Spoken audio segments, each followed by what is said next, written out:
Okay, class, welcome back. And so in this video, we're going to continue our discussion of graphs. I want to introduce two actually in this one, but the first one, of course, there's other bar graphs you can create. I forgot to mention this in the last video.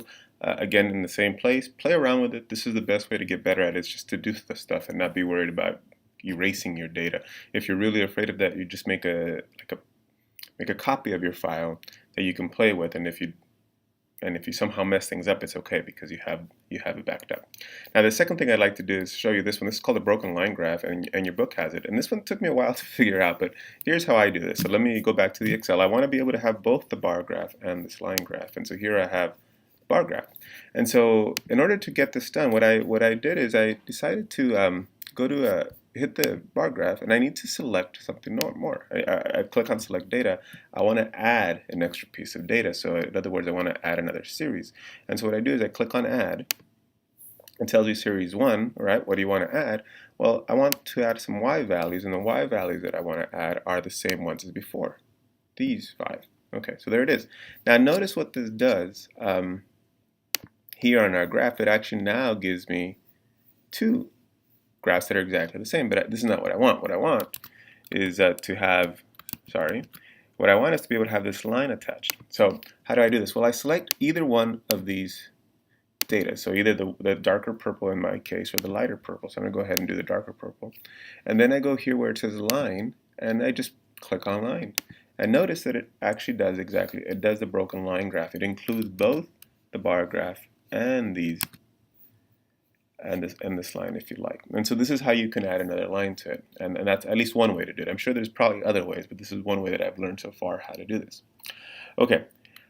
I think there was another example I wanted to go over, so let me make sure I do find it. Yes. So what I wanted to show you was that there are other types of bar graphs, line graphs that you can do. You can definitely, and this again requires us to play with it a little bit, and if I have time to make another video, I'll make it. I don't think we'll need this for right now, but every time we need some type of line graph, it's sort of in the same manner. Sometimes, in fact, let me just show you what I would do. So let's delete this graph. You can always make a line graph by just going to line and doing something like that. So this will do, and actually this is not what I wanted.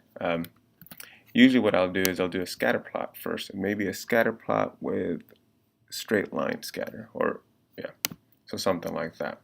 That would be a straight line scatter plot. To do these where you actually tell me which one is which, I would have to look at the data to be able. I figured the data might have years, and you might have two tables. And so when we get to an example like that, so I'll make sure to show you how to do something like that. Our next part is how do you do something like this? How do you create a pie chart? And we'll create the pie chart on the left. The data is down here, and so let me go back to the Excel file. And so this is in this example. So I've already done it once, but let me erase that and just show you. So there is the data just like we have down here. Mine's moved over to the left one. If you really want to make it exactly the same, I guess you can move it right there. But it doesn't really matter where it's at. So again, if you're at home, you go to charts, and this time we want to make a pie chart. And so you go to the pie, and then you can make a regular pie chart or exploded pie or a 3D exploded pie. Let's go ahead and do, let me see what they have. Let's just do a regular old-fashioned pie chart. Okay, so there it is. Now you want more information. I mean, we really want it to be labeled in this way.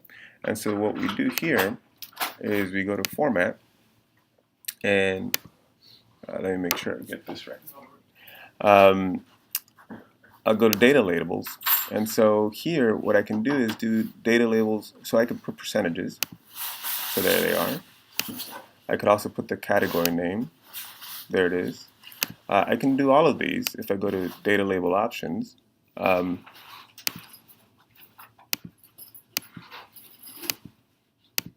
Oops, sorry guys, I forgot that this was, here we go, category name percentages, that's what I wanted. And then best fit, or you can do them outside end, or you can do them on the inside, or you could try to get them centered. And there's different options. It's up to you what it is that you want to create with your graph. And you can have the legend here, or you can remove it. And like before, you can add titles. You can add a title above. So here they had U.S. military personnel.